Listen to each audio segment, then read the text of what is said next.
Y ahí Julio Barbosa, ¿cuánto tiempo? ¿Qué tal? ¿Cómo estás? Un placer Todo tenerlo aquí bien. como profesor, como amigo. ¿Cómo te va? Muy bien, gracias a Dios. El placer es mío nuevamente poderle ver la cara ahí de felicidad que tiene. Y pues gracias a Dios estamos todo bien, avanzando. Entonces, como te había comentado, ya sabes más o menos cuál es la dinámica aquí de nuestro proyecto. Como te había dicho, tú ibas a ser el primer invitado especial por X o Y motivos que tú sabes cuáles eran. Y para iniciar nuestra breve, que no será tan breve conversa, te invito a que te presentes para las personas que no te conocen, que la mayoría de los que me conocen a mí te conocen a ti. Entonces, para los que no te conocen, preséntate, por favor, dinos de dónde eres y más o menos tu realidad actualmente.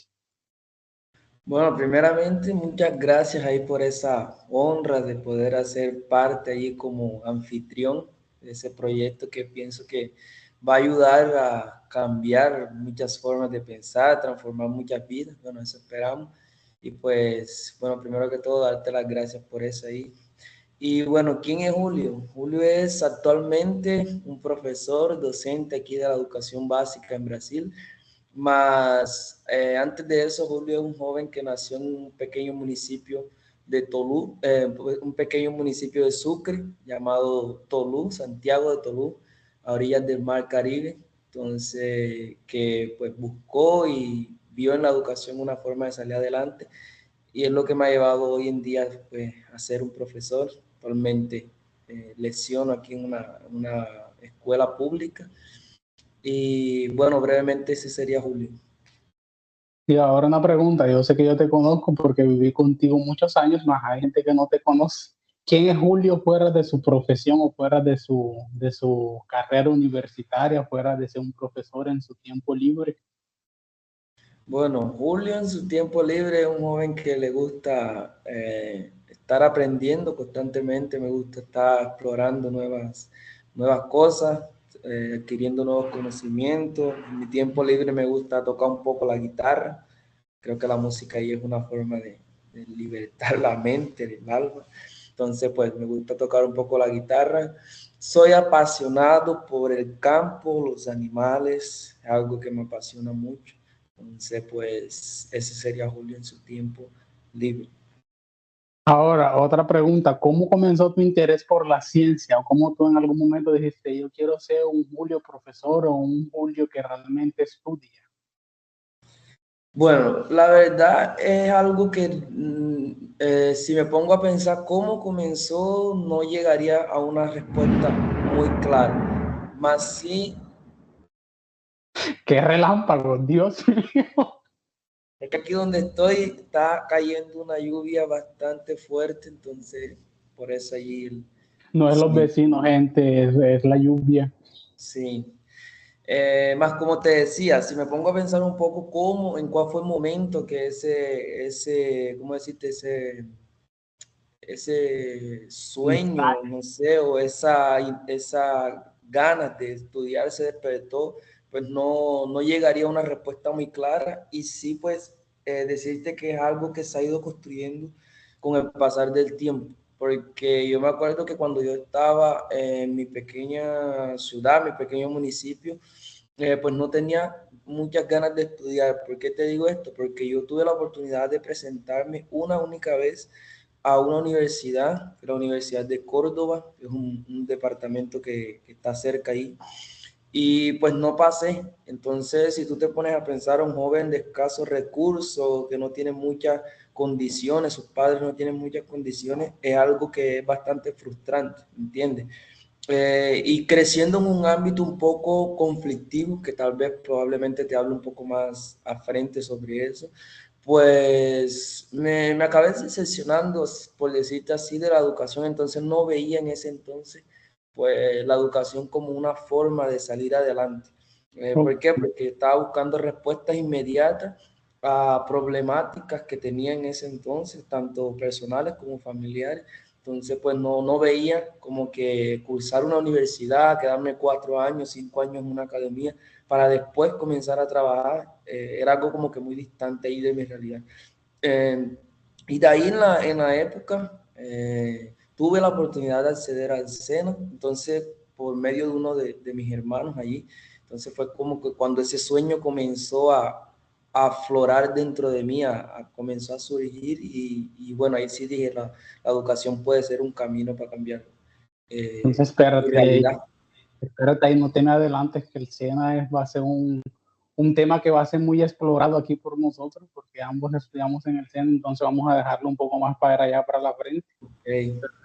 Muy oportuno eso que dijiste sobre la decepción de querer entrar en la educación superior en Colombia en aquel tiempo y realmente no haber podido, porque por X o Y motivos no te habían aceptado y realmente cuando uno tiene sus anhelos y tiene ciertos deseos de estudiar y por algún motivo, nuevamente digo, no te aceptan, realmente es una decepción, porque tal vez en ese momento tú estabas viendo una salida, tanto de salir de tu entorno, explorar nuevos lugares, tanto como que pensar que la educación te iba a ayudar a salir adelante, pero cuando te dicen, no, no pasa, ahí te dice, ¿y ahora qué hago? Pero bueno, Exactamente. otra pregunta, ya tú me habías contado mucho sobre tu vida, más ahora yo quiero que tú también nos cuentes cómo eras tú cuando tenías 15 o 16 años. ¿Cómo era ese Julio? ¿Cómo las personas deben ver ese Julio de 15, 16 años? Bueno, como te decía, yo crecí en un ambiente bastante conflictivo, con muchas problemáticas sociales. Entonces, pues hay un autor que nosotros acabamos trabajando bastante en el área de la educación, que él va a decir que el ambiente forma al individuo, más o menos en esas palabras. Entonces, pues, donde tú naces, ese contexto, tú te vas moldeando, por decir así, a esa realidad. Entonces, pues es muy fácil llegar y nosotros vemos hoy en día personas que tal vez miran hacia un joven que está pues andando en problemas conflictivos, en ese ámbito conflictivo, no sé si me entiendes, Sí, y señalarlo, ese joven no quiere estudiar, no quiere hacer más. ¿Será que él tuvo la oportunidad de acceder a una universidad? Y no solo acceder, sino permanecer en esa universidad. Entonces, pues ese ambiente donde nosotros crecemos influencia mucho para lo que nosotros seremos en un futuro. Entonces, Julio, en esa edad ahí de 14, 15 años, se perfila como un joven bastante conflictivo, ¿me entiendes? Un joven que piensa y ve la única salida por decirte así, como que en el tráfico, en el crimen, en las cosas que son tildadas por la sociedad como sí, malas. Más quien está en ese contexto no las ve como malas, sino como una forma de sobrevivir, ¿me entiendes? Entonces, pues exactamente. en ese tiempo yo la veía como eso. En mi casa, por ejemplo, había problemas, dificultades, entonces yo veía en esas cosas, veía una oportunidad para cambiar de vida, por decirte así. Entonces, pues ese sería Julio en esa edad, un joven No, conflictivo. importante lo que tú dices, que realmente la gente muchas veces se encarga de catalogar y señalar al joven y decir, es un bandido porque quiere ser un bandido, es un bandido porque no quiso buscar un trabajo. A veces el joven va a buscar un trabajo, no le dan trabajo, quiere estudiar, como en tu caso, en aquel tiempo, que ahora en Colombia es más fácil acceder por lo menos a la educación, y no consigue acceder a la educación. Realmente nunca lo había pensado de esa manera, pero realmente es una cosa que me queda ahora conmigo, que realmente, aunque esté en la ilegalidad, aunque el joven vaya y por lo menos asalte a alguien o se coja una cosa que no es de él, la persona simplemente está intentando salir adelante de una u otra manera. Entonces, aunque sea una manera mala de hacer las cosas, es la herramienta que la persona tiene en ese momento. Hay, Exactamente. hay que decir que es una cosa mala, es más, es su realidad, es su entorno. ¿Qué puede hacer el joven en ese caso? Ahora una pregunta que yo creo que muy poca gente desconoce, por lo menos de tu pueblo la gente desconoce más de las personas que nos conocieron en el SENA y en Brasil no conocen a un Julio Peleador de Gallo. ¿Quién era ese Julio Peleador de Gallo? Sí, pues no me acordaba ahora en este momento más. Es que como cada lugar tiene su cultura, ¿eh? Y una de las culturas pues que hay en Tolú es esa, las riñas de gallo que nosotros les decimos, donde se realizan apuestas. Entonces pues ya estaba creciendo con esa pasión ahí, un poco inculcada tanto por la cultura ahí del pueblo como uno de mis hermanos mayores también que pues le gustaba pelear ese animal. Entonces pues me estaba dedicando antes de comenzar al estudio a esa actividad, por decirte así. Otra pregunta, todos sabemos la importancia que tiene la familia en su crecimiento personal y en la manera como ve la vida. Yo sé que Juan Carlos, tu hermano, como tú habías dicho anteriormente, él tuvo un impacto muy positivo en tu vida, tanto que inclusive fue el que te llevó a Cartagena que estudiaras en el SENA. Viéndolo desde ese punto de vista y considerando tus otros familiares, ¿cómo crees tú que la familia o la red de apoyo que tiene la persona influencia en que la persona quiera salir adelante y que realmente coloque su esfuerzo, por más difícil que sea, en estudiar principalmente en ese caso? No, yo creería que la familia, todo, ¿no? Es el pilar ahí de la sociedad, lo podría ver de esa forma. Porque dentro de la familia, donde tú acabas formándote ahí, aprendiendo valores, principios, que posteriormente tú los vas a reflejar en la sociedad. Entonces yo, aunque crecí en una familia donde mis padres, por ejemplo, no tienen un nivel de educación avanzado. Creo que mi papá, no recuerdo bien, no terminó el colegio, mi mamá también por alguna serie de dificultades. Algo que sí ellos siempre inculcaron era pues que teníamos que estudiar, teníamos que tener valores, principios, que hoy actualmente, por ejemplo, muchos de ellos yo los acabo reflejando. Más fueron principios y valores que fueron inculcados allá atrás con padres humildes, padres trabajadores. Allí en mi pueblo, mi papá, bueno, es una de las personas bastante conocidas, que es alguien bastante humilde, ¿me entiendes? Más que siempre nos inculcó allí esa importancia del estudio, y también de tener esos principios y valores hacia las otras personas. Entonces fue algo muy importante, ha sido, la verdad, algo muy importante durante toda esa trayectoria aquí. Ahora sí vamos a pasar un poco a hablar del SENA. ¿Cómo elegiste tu primer curso en el SENA? ¿Cómo tú dijiste, yo quiero ser agrobiotecnólogo? ¿O simplemente tú dijiste, voy a hacer eso porque es lo que hay?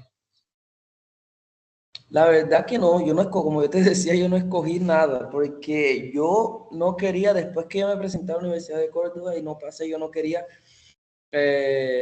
estudiar más, o sea, porque veía como que la universidad, una realidad muy distante.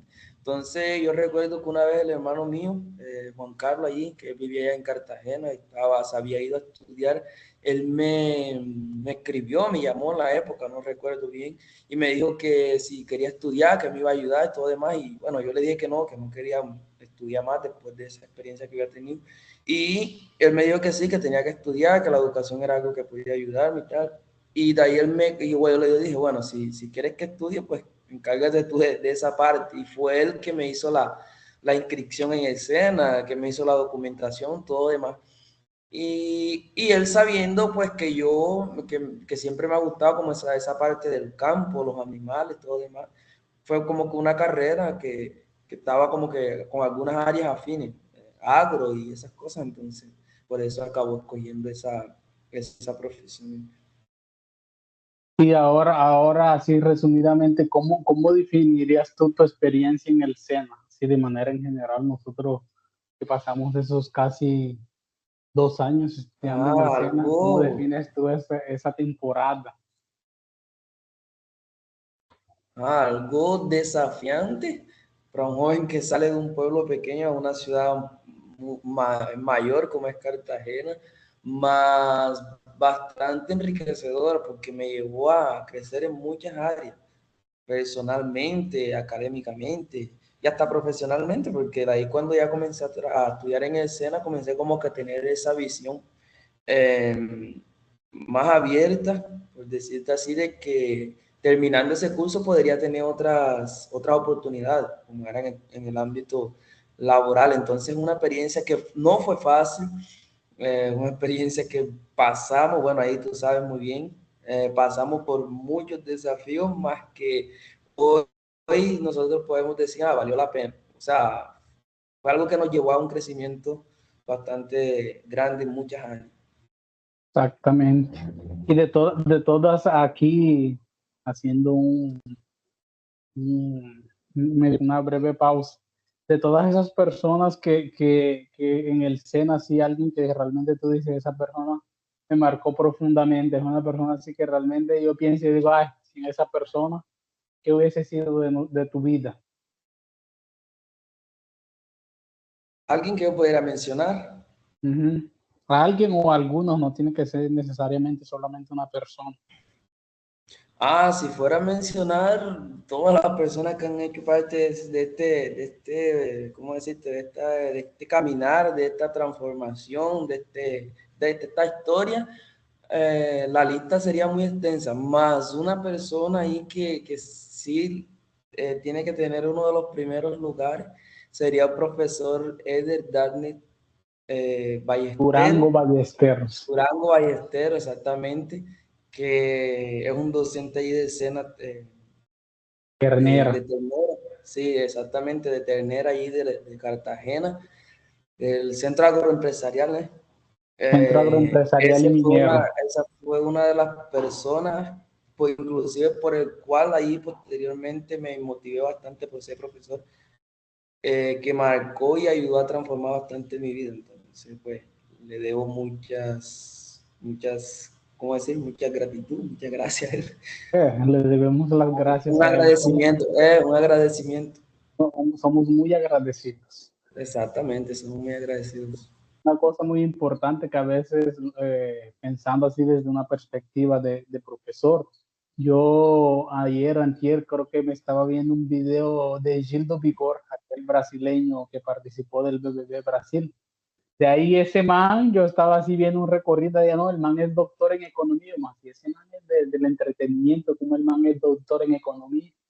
De ahí yo fui a ver cómo fue la historia de ese man, de ahí era hijo de una madre soltera, estudió matemática en la Universidad Federal de Pernambuco, si no me engaño, y para hacer el doctorado, ¿sabes qué pasó? Para hacer el doctorado, el man pretendía irse a hacer el doctorado a Estados Unidos, pero cuando quería hacer el doctorado para Estados Unidos no tenía plata, porque así, inclusive para aplicar para becas fuera de su país, la gente tiene que tener ciertos recursos. El man no tenía. Un profesor vino y le dijo, no es por eso que no vas a aplicar, yo te voy a pagar todo, no te preocupes. Ahí el man llorando decía, ¿qué necesidad tenía el profesor de hacer eso? Si él no me debía nada, que realmente él ya tiene su vida consagrada, él ya tiene toda su vida hecha, que él no me debía nada, él simplemente puede decir, ah, entonces no aplicas. Ahí el profesor le posibilitó los recursos, casi siendo bien sincero, fue una de las cosas que el profesor Eder también hizo con nosotros, él posibilitó eso, él no tenía la obligación y lo hizo. Entonces, imaginando ahora el lugar donde está el profesor y el profesor ve, por lo menos ese de Gildo Vigor, viendo a Gildo Vigor y el profesor Eder viendo a nosotros actualmente, debe darle un orgullo así interno de decir realmente valió la pena. Ahí es donde uno dice, ser profesor realmente da un orgullo que ninguna otra profesión puede dar. Cambiarle la vida a la persona, que realmente la persona crezca social y académicamente. Entonces, eso es un reconocimiento que se le debe dar a los profesores. Tú que inclusive estás ejerciendo tu profesión de profesor, y yo siempre te digo, cualquier cosa que cuando tú le dices a un estudiante, sea uno, sean dos, a alguno se le va a quedar, alguna la aplica. Entonces, es la importancia de la docencia. Hay otra pregunta hablando sobre el SENA, que realmente cada uno tiene sus etapas difíciles. ¿Qué fue lo más difícil durante esa temporada de 2 años en el SENA? Ah, que es lo más difícil, pasar hambre. Porque creo que una de las cosas que más duele sería esa, pasar necesidad. Entonces, que eso acaba dificultando para que tú avances. Más en mi caso, ahí eso, la verdad, fue como un combustible para decir, "Ah, vamos a intentarlo", ¿entiendes? Porque había muchas necesidades. Yo recuerdo que en la época yo vivía donde una tía y me iba caminando 1 hora de mi tía Era hasta el lejos. Sena, era lejísimo. Y Yo, 1 hora para ir y 1 hora para volver. Eh, entonces eran bastantes dificultades, días donde solamente tenía un pasaje para irme en el bus y cosas así. Entonces, pues eran muchas las dificultades, más que la verdad, posteriormente fue, como te decía, un combustible allí que me ayudó a llegar y adquirir cosas y que me han puesto donde hoy estoy. No que hoy ya lo tenga todo y que haya llegado donde quiero llegar, sí. más gracias a Dios, bueno, ya conseguí terminar mi universidad y en fin. Fue como que esa chispita que me incentivó, voy a seguir y me ayudó por ese lado. Porque las dificultades muchas personas las ven como que es algo que está allí, que me está imposibilitando llegar. Entonces tú tienes como que dos formas de ver esas dificultades. O es algo que me incentiva a forzarme más, a seguir adelante, o es algo que pues no me deja avanzar y bueno, voy a desistir.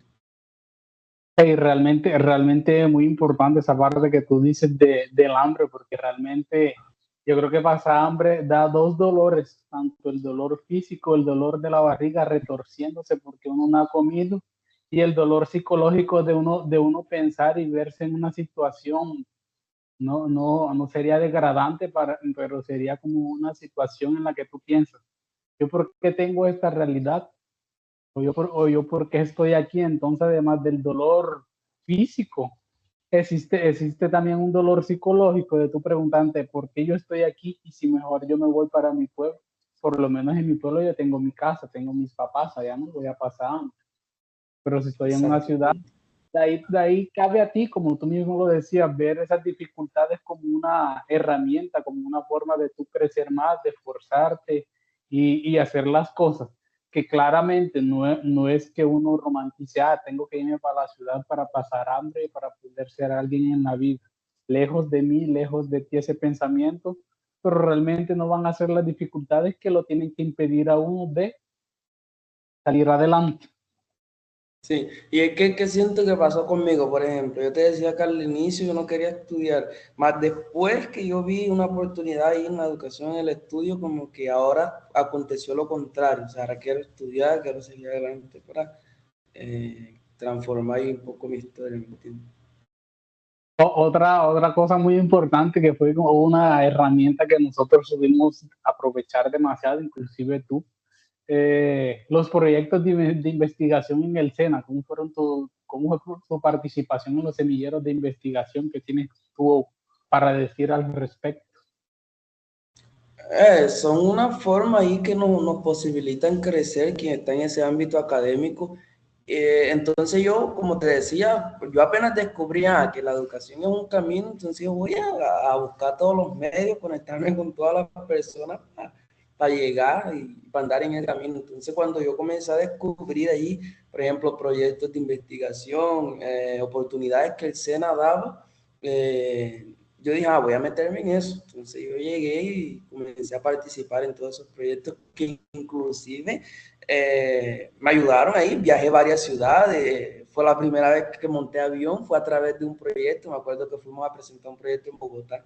Entonces tú te das cuenta allí que tiene sus beneficios, tanto de nuevas experiencias como académicamente. Porque en esos proyectos, bueno, por ejemplo, aprendí a redactar proyectos de investigación, a conocer muchas áreas más de investigación, a utilizar también, por ejemplo, más un computador, porque estamos hablando de un joven que viene de una ciudad pequeña donde no tenía, en ese entonces no tenía ni celular, entonces no sabía muy bien ni cómo hacer una llamada. Entonces ahí posteriormente ya comienzo a tener acceso a esas herramientas tecnológicas y comienza a utilizarlas, y además también de la oportunidad de conocer personas, que sería como que una de las experiencias más enriquecedoras. Ahí tú comienzas a tener contacto con personas de diversas áreas del conocimiento, ¿me entiendes? Entonces, pues, es una experiencia muy interesante que todas las personas que hacen una universidad, cursan un curso en una universidad o un curso técnico, tecnólogo, profesional, deberían tener esa experiencia, porque acaba enriqueciendo más ¿cómo decirte? El conocimiento. Y una cosa muy importante, eso que tú decías del computador, porque la gente a veces se engaña. Yo no sé si en las ciudades grandes, principalmente, la gente tiene el engaño de que la vida en en una ciudad grande, como por ejemplo Cartagena, Bucaramanga o la capital de Colombia, Bogotá, es igual que en Toluzucre, en Río Viejo, Bolívar, donde muchas veces uno mal tenía laboratorio, mal había computadores, mal uno sabía que era control C, control chis, no sabía nada. Entonces uno llega a una ciudad grande donde hay computadores, hay libros y tú dices, esto es diferente, esto no lo había en mi ciudad, ahora aquí yo estoy aprendiendo. De ahí cuando entre más tú aprendes, una cosa muy interesante, que creo que la misma teoría de la educación nos dice que cuando más tú aprendes, más tú quieres saber, porque de ahí ya tú ves que no hay un límite, así por así decir, para que tú vas y aprendes lo que tú quieras porque tú ahora tienes las herramientas para buscarlas, que fue una de las cosas que tú decías, que tú ahora eres una persona curiosa, que si tú tienes acceso a un computador, tú vas allá y teclas algunas cosas y buscas, de ahí tú te informas. Ahora, comparado con un joven que estaba antes en Toluplaya que no podía hacer eso, era diferente porque como tú decías, mal tenía celular. Sí. Ahora, yo me acuerdo que tu proyecto era sobre ñames, producción de ñames, de semillas de ñame, creo que era producción de semillas de ñame para los campesinos. Si tú tuvieras que explicarle es tu proyecto a una persona que no, tu proyecto en aquel tiempo, a una persona que no sabe de nada, así resumidamente, ¿cómo se lo explicarías? Bueno, la verdad, inicialmente yo estaba en ese entonces allí porque agrobiotecnología, y intentando explicar un poco de forma general y resumida, son tecnologías aplicadas a la agricultura, ¿entiendes? Entonces, aplicación de nuevas técnicas, mejoración de técnicas, de cultivo y todas esas cosas así relacionadas a nuevas tecnologías a la agricultura. En ese entonces yo trabajaba, inicialmente, la verdad, trabajaba Ahora me con acordé. sábila, exactamente. Yo trabajaba con producción in vitro de sábila. O sea, producir plantas de sábila dentro de un frasco de vidrio, porque allí nosotros conseguimos producir las plantas de una forma más sana, es decir, de esa forma ahí, sin plagas y, y unas plantas pues que van a ser resistentes posteriormente cuando sean llevadas a campo. Y posteriormente allí el profesor Eder tenía ese proyecto de mini tuberización de ñame, se llamaba el proyecto, que era producir pequeñas semillas de ñame para cultivos posteriores. Entonces, porque una de las problemáticas, por ejemplo, que tiene los cultivos allí de ñame es que para la producción de semillas se coge un ñame muy grande que el agricultor tiene que cortarlo, y cuando lo lleva a campo, pues por ese corte que realiza, queda un poco más expuesto a bacterias, microorganismos que están ahí en el suelo y que pueden atacar la semilla y que no van a dejar la semilla germinar. Entonces la intención con ese proyecto era producir una semilla pequeña que no había necesidad de cortarla. También era producir en pequeños espacios, lo cual acababa influenciando mucho en el costo de producción, y que llevaba esa semilla posteriormente a campo. Entonces no era necesario cortar esa semilla y exponerla ahí a varios microorganismos, patógenos que están en el suelo. Entonces, pues son técnicas, eso es lo que nosotros buscamos en la agrobiotecnología, técnicas que ¿cómo deciste? Aprimoren, Aprimoren, exactamente, aprimoren allí o mejoren, mejoren. las técnicas de cultivo, que inclusive, como te mencionaba, Por eso me gustó mucho participar en semilleros de investigación y en esos proyectos que aprendía muchas cosas nuevas, técnicas, y esas cosas así que me enriquecían el conocimiento. Ahora hablemos de un Julio internacional. ¿Cómo fue, cómo fue ese recorrido, ese salto a la fama en Brasil? ¿Cómo fue llegar a Brasil? ¿Cómo fue? Si ya fue difícil salir de Toluplaya para Cartagena de Indias, ahora ¿cómo fue la experiencia de salir de tu país? Porque por lo menos en Cartagena tú podías decir, me cansé de Cartagena, cojo, ¿cómo era Cotrazán? ¿Cómo se llamaban los buses que te llevaban para allá? Tracor, Trascor, cojo Sotracor. un bus de Sotracor y me voy para Toluca. ¿Quién me va a decir que no? Pero ahora un Julio en el sur de Brasil, ¿cómo fue esa experiencia de emigrar y cómo fue tu experiencia así de manera general en Brasil? Como te mencionaba ahí, bueno, ahí en Cartagena, creo que la probabilidad de volverme de Cartagena para Tolú eran, decirte, 100% que de Brasil para Colombia. ¿Por qué? Porque cuando sale Julio de Cartagena de Colombia o de Cartagena, inclusive para Brasil, ya sale un Julio con una visión diferente al Julio que salió de Tolú para Cartagena. ¿Me entiendes? Porque ya yo descubro que la educación allí es una herramienta, un camino para salir adelante. Ya tengo esa visión de mundo, por decir de esa forma. Y el Julio que sale de Cartagena, de Toluca a Cartagena, no tenía esa visión de mundo. Entonces, fue algo que me ayudó muchísimo a tomar esa decisión de decir, no, voy a alargarlo todo. Estamos hablando de un joven que tenía 19 años, que nunca había salido del país, que no tenía recursos ni de nada, de ninguna forma. Más que tenía un único recurso que creo que fue bastante suficiente y era esas ganas de salir adelante ahí. Entonces, ya sale un Julio con esa visión amplia y dice, vamos a lanzarnos que puede dar cierto y bueno, vimos que dio.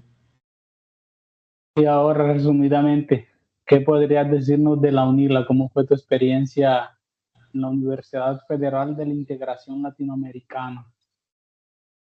Una experiencia 100%, una experiencia maravillosa, enriquecedora, en todas las cosas buenas, puedo verlo por ese lado.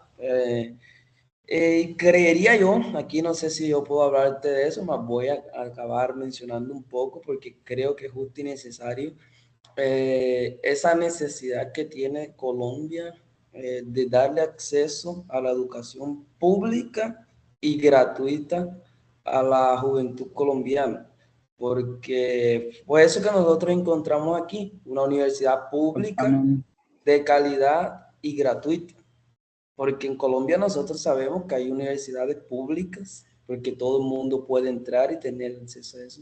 Más nosotros sabemos que no son gratuitas, porque las personas que entran, ¿cuántos de esos permanecen? No sé ah, cómo. espérate ahí, déjame hacer una pequeña corrección, disculpa. Es que ahora sí son gratuitas, ahora desde, creo que desde el 2023 eran gratuitas, de ahí no tenías que pagar nada, solamente tenías que pagar el derecho de grado y una cosa de un PIN para inscribirte. Ahora en el último gobierno de Gustavo Petro todavía aún son más gratuitas porque ya no pagan ni derecho de grado ni nada. Más aún existe aquella cosa de la permanencia, es lo único que está así todavía entre veremos, pero realmente ahora la educación pública en comparación cuando nosotros queríamos estudiar en 2017, 2028 era pública, más aún no tenías que pagar por semestre 300, 400 mil pesos, que si mal tú tenías para comer, imagínate sacar 300, 400 mil pesos para tú pagar un semestre, fuera de eso el alquiler, la alimentación, fotocopia, transporte. Entonces, solamente haciendo esa breve corrección ahora de la actualidad en Colombia, ahora es gratuita, aún falta un poco sobre un poco no, falta mucho sobre la situación de la permanencia. Disculpa que te haya interrumpido, entonces No, no, tranquilo, tranquilo. Y era eso que quería llegar, porque como te decía, no es solamente entrar a la universidad, sino permanecer. O sea, hacen falta muchas políticas de permanencia de esos jóvenes que ingresan a la universidad, porque, tú me puedes decir, no, man, vas a cursar una universidad y puede ser una, no sé, un valor simbólico de algún documento que tengas que pagar. Más si yo te traigo, por ejemplo, mi realidad, nosotros éramos 4, actualmente somos 3, son 2 porque yo también me gradué, más en la actualidad, en ese tiempo, disculpa, éramos 4 buscando ingresar a la universidad. Entonces, ¿cómo un padre, una madre ahí que se ganan para el sustento diario van a mantener eh, por mínimo que sea ese valor por todos los meses? Y como tú decías, ahí agregamos a eso que tenemos que irnos para otra ciudad, tenemos entonces costo de vida también agregado, que si nosotros ponemos a calcularlo, pues es algo, un valor alto, alto para quien no tiene esa condición, ¿entiendes? Económica. Entonces, pues hacia eso quería apuntar, porque aquí en Brasil, por ejemplo, yo tuve acceso a la universidad pública, gratuita, y tuve durante toda mi graduación apoyo, financiamiento económico, ¿me entiendes? Que me ayudaron a concentrarme ahí 100% en la graduación, en mi curso que yo estaba cursando, que yo estaba haciendo. Solamente haciendo medio que insertando Agregando. una idea, agregando una idea en eso para dejar claro, porque yo siempre veo y leo comentarios de gente en las redes sociales principalmente, no sé cuál es la intención de tales comentarios que dicen, porque los estudiantes lo que quieren es que los mantengan. A veces ni los apoyos financieros son lo suficiente. Tú mismo trabajaste un tiempo cuando tú estudiabas, tú también hubo un tiempo que trabajabas de mañana hasta la tarde y estudiabas de la tarde hasta en la noche. Y nosotros aún así tuvimos la oportunidad de trabajar un poco menos. Pero había gente que realmente los auxilios financieros que daba la propia universidad no alcanzaban para todo y había jóvenes que tenían que estudiar y trabajar. Entonces, sea por sí o sea por no, la gente tiene esa idea en la cabeza de que quiere que los mantengan. No, es una ayuda, es un auxilio. A veces la persona va a tener que trabajar y está todo bien. Entonces, realmente no es como que un regalo que el gobierno del Estado le está haciendo a la persona, sino invertir en la educación. Porque No, y si tú te pones a pensar, no solo no es el gobierno que está manteniendo a la persona o la universidad, porque para tú terminar una universidad, alguien tiene que financiarte.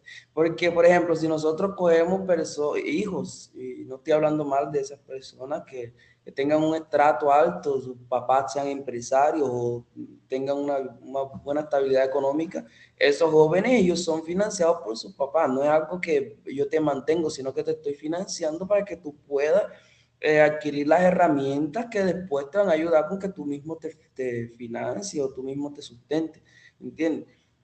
Como una inversión que en el caso sería el Estado quien la estaría haciendo para que esos jóvenes posteriormente ya tengan herramientas que les posibiliten ellos tener una calidad de vida, porque si nosotros nos ponemos a pensar, eso también influye en el desenvolvimiento del país, en el desarrollo del país. Tú teniendo personas con niveles educativos más altos, vas a ayudar al desarrollo del país, que si tú no tienes esa persona, ¿me entiendes?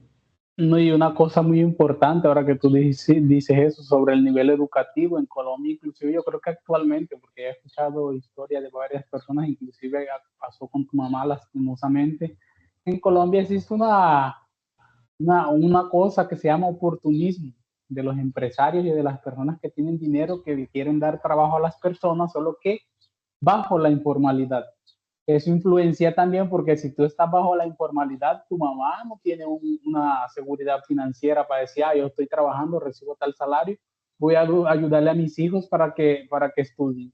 Si ella está bajo la informalidad, el día menos pensado, como inclusive le pasó a ella una vez, le pasa alguna cosa, ella queda desempleada, no tiene seguridad social, no cotizó, no tiene pensiones, no tiene nada, más ella ayudó a enriquecer al empresario que le había dado un trabajo bajo la informalidad. Entonces, eso sea por sí o sea por no, es una cosa que también es un mal para la sociedad en Colombia, la informalidad. Sí, exactamente.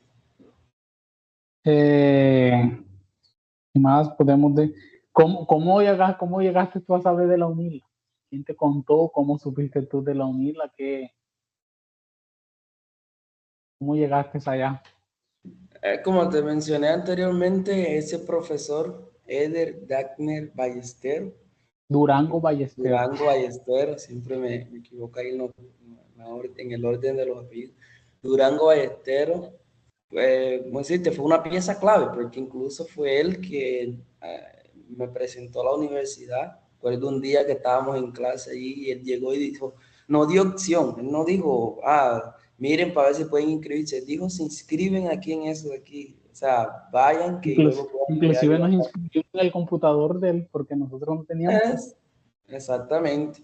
Él dijo, venga, no, me acuerdo que nos sentó ahí, se inscriben porque ustedes van a pasar y van a conseguir. Y entonces, pues, gracias al profesor Eder ahí conseguí tener acceso a la educación, que es otra de las dificultades que nosotros tenemos en Colombia, y es cuál es el porcentaje o ¿cómo decirte?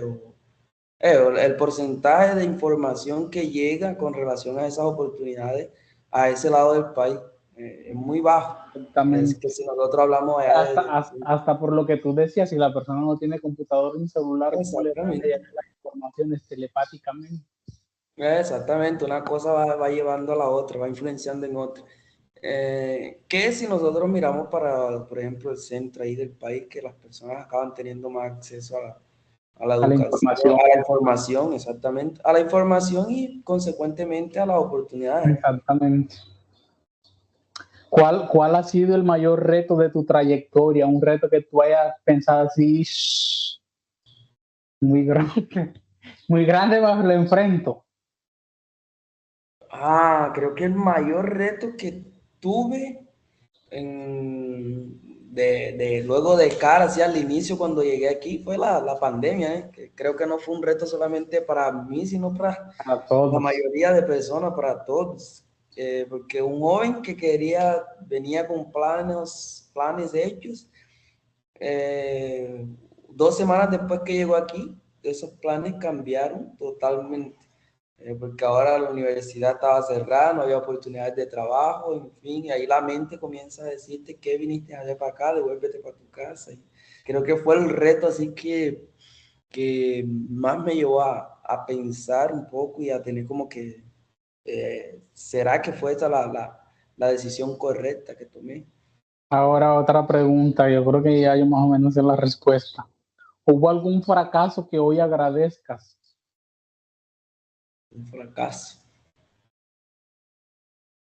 ¿En qué área? ¿En qué sentido? Porque No, vieron un fracaso mucho. en general, yo mismo te puedo dar el ejemplo porque era la respuesta que yo quería que tuvieras, que no te hayan aceptado en la Universidad de Córdoba, porque imagínate, si te aceptan en la Universidad de Córdoba, ¿cuáles eran las posibilidades de que hubieses terminado en Brasil, por ejemplo? Sí, exactamente. Fue una de las cosas que Pero no, una de las cosas que normalmente la gente tiene la tendencia es a ver los fracasos como el final de la historia, o el fracaso me define como persona, entonces si fracasé, estoy condenado y destinado a ser un fracasado. Pero muchas veces el fracaso de alguna oportunidad, de alguna cosa, nos lleva a otros lugares completamente diferentes. Exactamente. Recuerda ahí que en la época también que estábamos en escena tuvimos la oportunidad de presentarnos a la convocatoria de Alemania también, que bueno, yo en la primera etapa ya no pasé y más mismo así, yo no, ya, mira cómo yo cambié tanto mi mentalidad, porque en esa época que yo no pasé para la beca de Alemania, yo no vi eso como un fracaso, ya yo lo vi algo como o sea, puedo buscar otra oportunidad, que Exactamente. anteriormente, por ejemplo, no pasar en la Universidad de Córdoba, yo lo vi como un fracaso. Entonces, ahí tú ves un poco el cambio de mentalidad. No, y uno aprende a recibir los no, sinceramente, inclusive yo creo que en aquel tiempo yo te dije que cuando a mí me dijeron el no de Alemania, a mí me dio cola, yo dije, ay, pero ¿por qué? Yo claramente la respuesta la sabía, si no hablaba inglés, ¿qué pretendía yo ir a Alemania a hablar en español? Ahí no haría Esa es ningún otra sentido. cosa, que nosotros apenas vamos percibiendo la oportunidad, también tenemos que ir colocando de nuestra De parte para nuestra parte. cuando lleguen ya está listo y preparado para aprovecharlas. Indirecta, no tan directa. Aprendan inglés. Aunque no les guste, tienen que aprender inglés porque muchas oportunidades, principalmente académicas, fuera de nuestro país, se definen por el inglés principalmente. Exactamente. Otra pregunta, yo creo que está muy entrelazada con la anterior. ¿Qué aprendiste de los momentos difíciles? Así cuando tú saliste, estabas en un momento difícil, tú decías, me llevo esto para la vida. Veía posteriormente, porque bueno, ya creo que quedó un poco claro ahí que posteriormente, antes no lo veía así, más posteriormente cuando ya tuve esa visión, se me abrió la visión, lo veía como una oportunidad para crecer y una oportunidad para buscar solución, o sea, plantear una solución para ese problema, esa situación y seguir adelante. Ahora otra pregunta, bastante pertinente. Cuando uno va a la UNILA, además de yo ser de un pueblo diferente del tuyo, ya uno tenía sus culturas y sus costumbres diferentes. Cuando tú llegas a la UNILA, te encuentras a gente de Brasil, de cada estado de Brasil, que ya son diferentes. Te encuentras a los haitianos, que ya son diferentes de las ciudades en Haití, te encuentras a los argentinos, a los venezolanos, a los paraguayos, a otros colombianos. ¿Cómo fue esa experiencia de tú interactuar con esas personas así? ¿Hubo algún reto, alguna cosa así de la cultura que tú decías, no, realmente esto me sirve para yo ver más allá de lo que es una persona y ver cómo las culturas son completamente diferentes, cómo la visión de mundo de cada persona es completamente diferente de la mía? Eso ahí fue una bomba en cabeza, por decirte así, porque entonces tú escuchas en la televisión, Brasil, Argentina, ¿y eso dónde queda? ¿Cómo es? ¿Cómo será? Más cuando tú tienes esa experiencia de vivir, de convivir ahí en tu cotidiano con personas de esos lugares, tú no solo estás viviendo con las personas, de ese lugar, sino que tú con las personas de esos lugares, sino que tú estás viviendo con la cultura de esos lugares, porque esas personas, bueno, así igual que nosotros, acaban trayendo su cultura, su forma de hablar, su forma de comer, su forma de comportarse. Entonces, algo muy enriquecedor que ahora tú no necesitas, por ejemplo, yo no necesito ahora ir, a eso no quiere decir que sea, que si tengo la oportunidad no voy a ir, claro que sí, mas yo no necesito, por ejemplo, ir a Haití, por ejemplo, para escuchar el dialecto que ellos tienen allá o la lengua materna, creo que es criollo, ¿no? Creo, creo yo. Exactamente, porque ya yo lo escuché, o sea, tuve esa oportunidad de escucharlo con personas de Haití aquí en la universidad. Tengo que ir a Argentina, por ejemplo, para ver un poco la cultura argentina, ¿no? Porque tuve la oportunidad de verla aquí, entonces, y así como muchos otros países, Bolivia, Perú, Chile. Entonces, pues es una experiencia por ese lado cultural bastante enriquecedor. Mira, Aprende también. ahora que tú dices de Bolivia, mira la importancia de uno salir de su país. ¿Te acuerdas de la experiencia que tú tuviste en los buses en Bolivia? Exactamente. Bueno, ya hacía como que parte un preparo ahí, tú vas a incluir, vas a llegar a un lugar donde hay una multiculturalidad. Tú vas a aprender, tienes que aprender ahí a cómo comportarte, no sé por si decirlo de esa forma, porque tú Adecuarse, adecuarse, porque cuando tú estás en ¿qué? un de mucha multiculturalidad, tú simplemente no vas a imponer tu voluntad o imponer lo que tú crees que es cierto. Exactamente. Hay muchas personas que son completamente diferentes, entonces tú te adecuas aunque no estés de acuerdo con los comportamientos y las actitudes de la otra persona, tú la vas a tener que respetar. Exactamente. Esa pregunta es un tanto cuanto interesante, que yo descubrí unas cosas de ti después. ¿Qué habilidades crees que ha sido más importante que las notas? Si es una habilidad que tú digas, esa habilidad, yo puedo quedarme con cero más, esta habilidad me ayuda. Habilidad mía personal. ¿No? Mm, Yo puedo responder por ti porque yo me acuerdo un hecho muy interesante. La parla. Según tú eras penoso. ¿Te acuerdas el día que el profesor, cómo se llama el profesor de las joyas? no me recuerdo. No Entonces, el recuerdo. profesor de las ¿Cuál es? joyas de las joyas, no joyas. El profesor de las joyas nos dio unas joyas, valga la redundancia, y tú te volviste un vendedor, parecías un paisa, y un parlanchín para vender las joyas. Esa es una habilidad que realmente yo no tenía. Ahora tal vez puedo más o menos tener parla, mas yo no tenía, y que según tú no tenías, cuando te viste en una necesidad, tú sacaste la labia, como dicen allá en la costa, y realmente fue una cosa que nos ayudó mucho.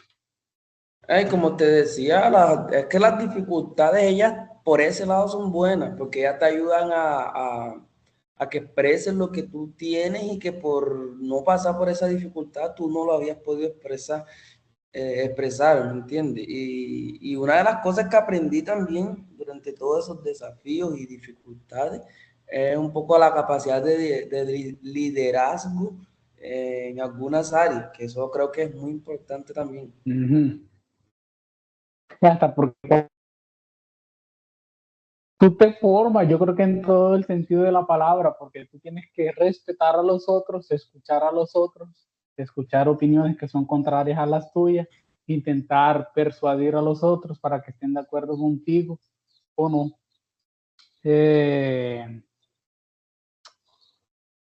Ahora, pensando en tu entorno allá en Tolú Playa y de manera general en Colombia, ¿qué le dirías tú a una persona que quiere estudiar o inclusive una persona que ya recibió un no en su cara de que no la aceptaron en tal universidad o que tal vez no tenga los recursos para estudiar? ¿Qué le dirías tú a un joven en esa situación?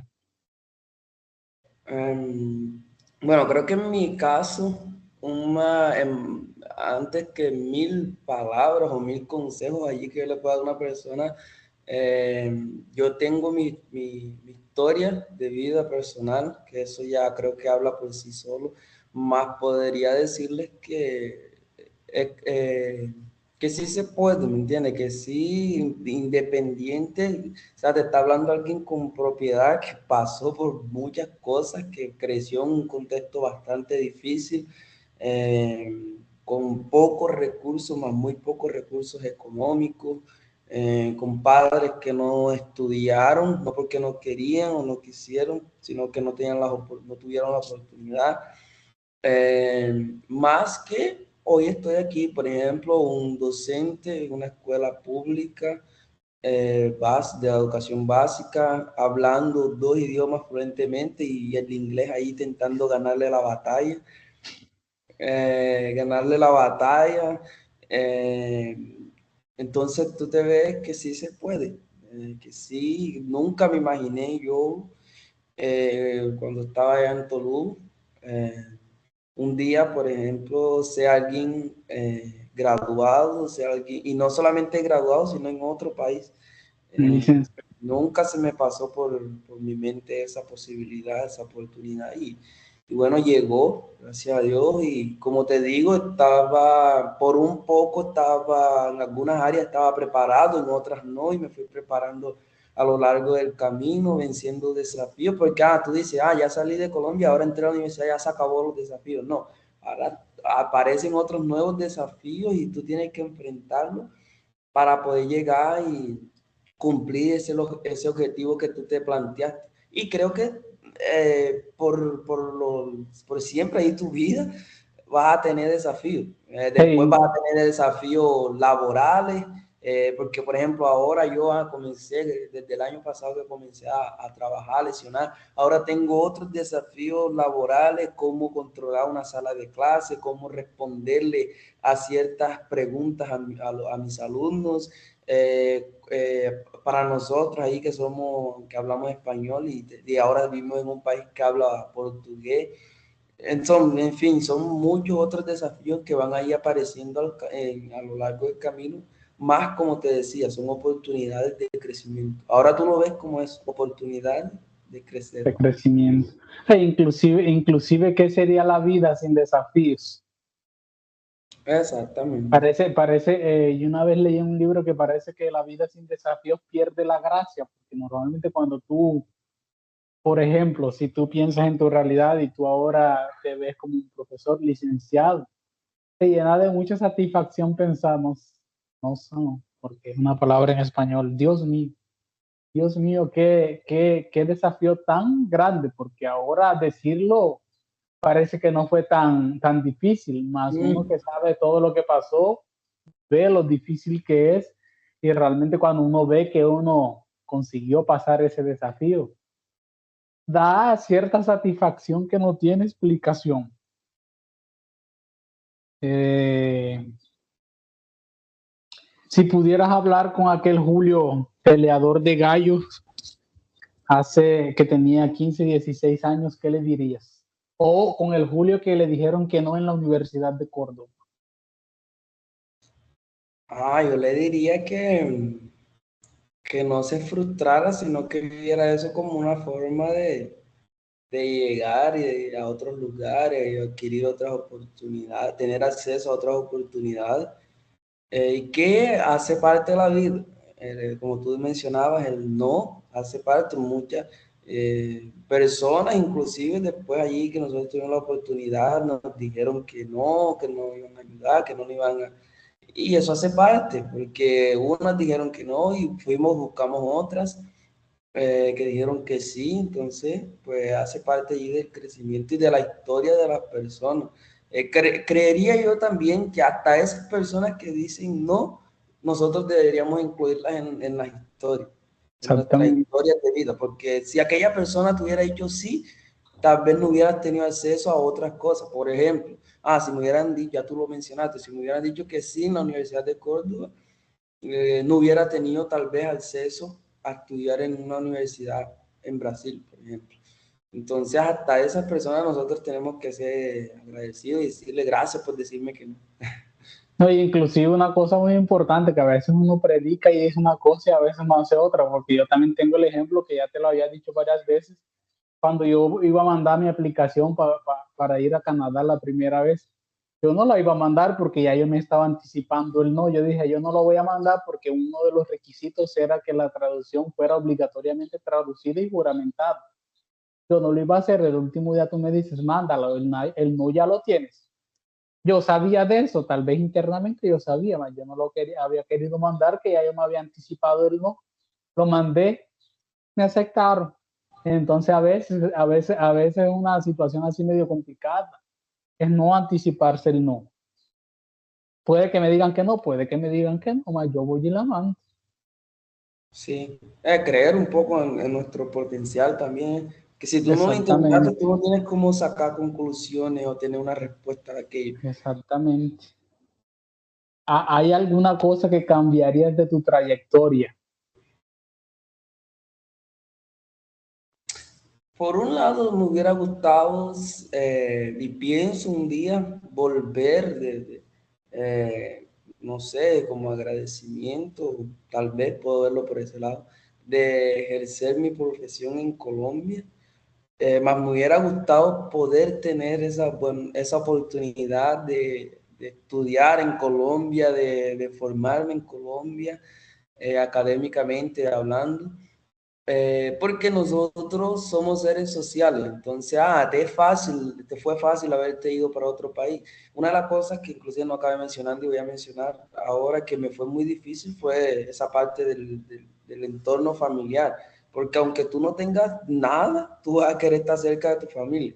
Entonces, pues tú me hubiera gustado tener esa oportunidad de haber tenido acceso a la universidad en Colombia. Eso lo puedo confesar allí.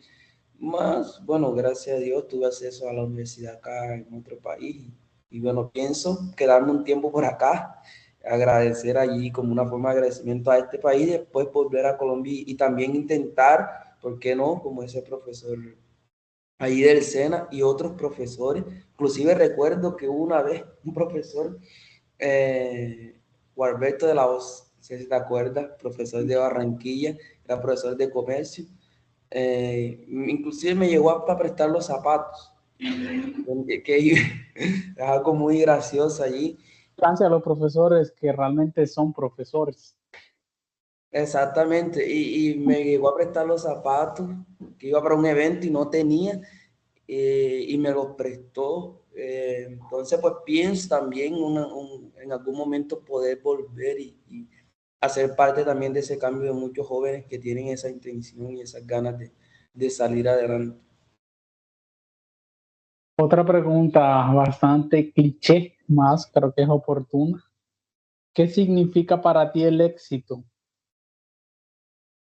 El éxito hoy en día creo que sería una idea que ha sido muy distorcida, más personalmente me pudiera definirlo como tú alcanzar tus objetivos, no sé, personales.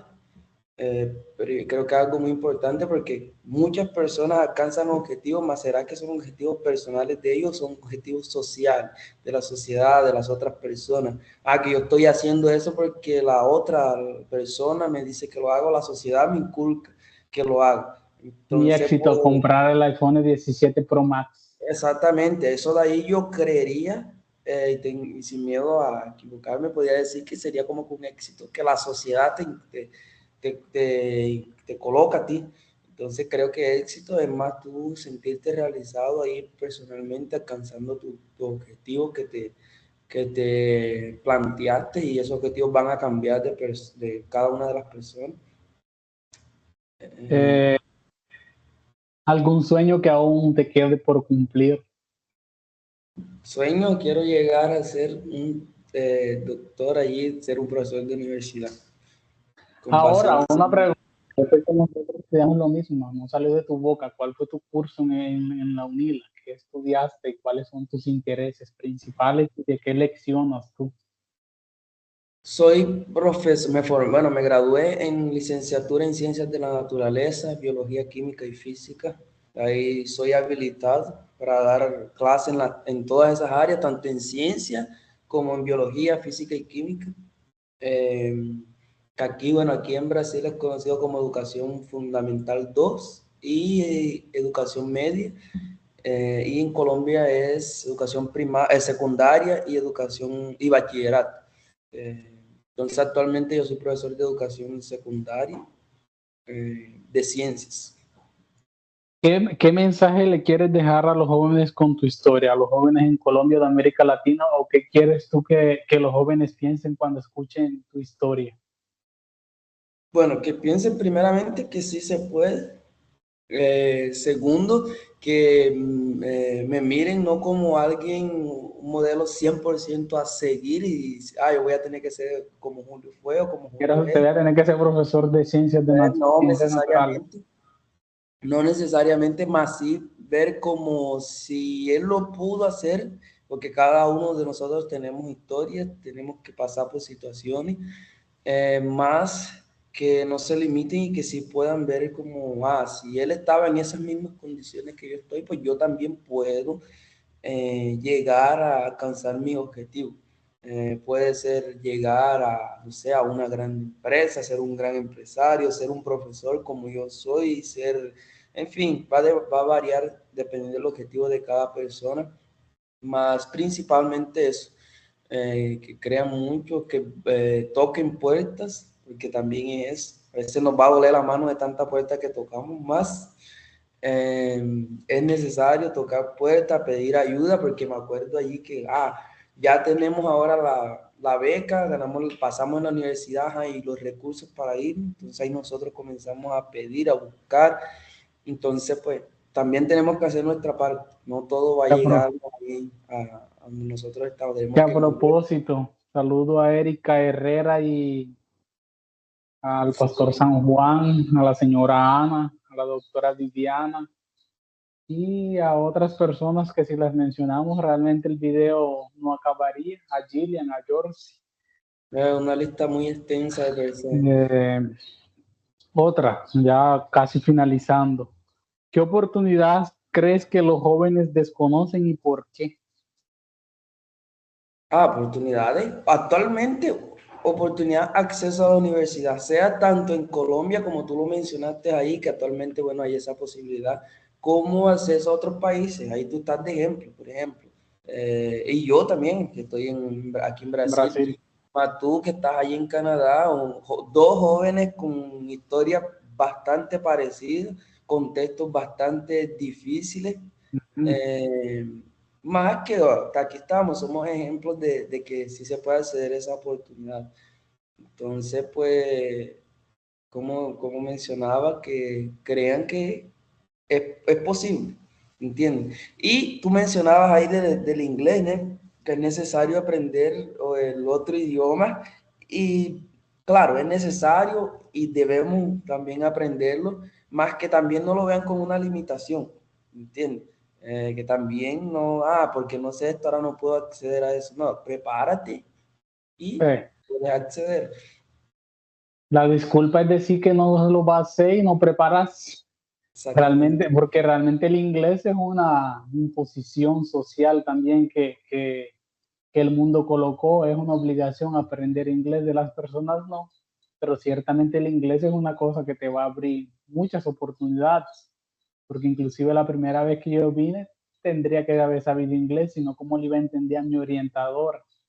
Cuando me inscribí para la maestría tenía que saber inglés, y aunque ahora yo pienso, el inglés es una cosa chata, más chata, no, y medio incómoda de aprender, más realmente es importante. Y para finalizar, alguien te está llamando. Sí, acabe aquí de Pedidos.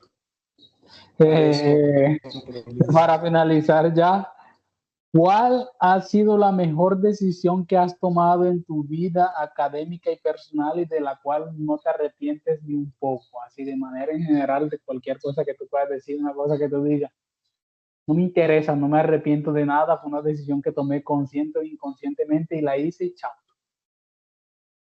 Soy profesor. Sé Ser profesor. profesor. Un día llegué, me recuerdo, llegué al colegio, tenía, iba a comenzar la clase y cuando abrí la puerta la sala estaba llena de los alumnos y todos que estaban gritando, llegó el mejor profesor, tenemos ahora la mejor clase. O sea, fue algo que me impactó muchísimo, es una experiencia bastante increíble. Tú llegas a un lugar así donde hay personas que tienen muchas dificultades, desafíos y que tú puedas, ellos te vean como una forma que vas a cambiar y transformar su vida, algo muy enriquecedor. Entonces, resumidamente sería eso. Tenemos aquí la historia de Julio César Barbosa Martínez, un joven de Tolu Playa, y básicamente sería eso. Entonces, no sé si quieres decir más alguna cosa, si quieres adicionar alguna otra idea. De mi parte sería eso. De nuevo, agradecerte por haberte hecho presente en el día de hoy. Realmente tu historia es una historia que realmente motiva y debe motivar a muchos jóvenes, principalmente de tu región ahí, de tu pueblo. Jóvenes que te conocen y que realmente a veces conocen el Julio profesor, el Julio en Brasil, y no saben por todo lo que tuviste que pasar, todo lo que pasaste, y tal vez muchos jóvenes se sientan identificados contigo, que esa también sería una idea de que los jóvenes vean que realmente muchas personas pasan por dificultades y eso no las limita y que eso tampoco debe limitarlos a ellos. No sé si quieres decir más alguna No, cosa. de mi parte, agradecer por la oportunidad y que más personas conozcan estas historias de superación. Y bueno, sería eso y gracias ahí por la oportunidad y espero tener otras oportunidades así para seguir contando un poco. Nuestra experiencia. Voy a cortar aquí la llamada.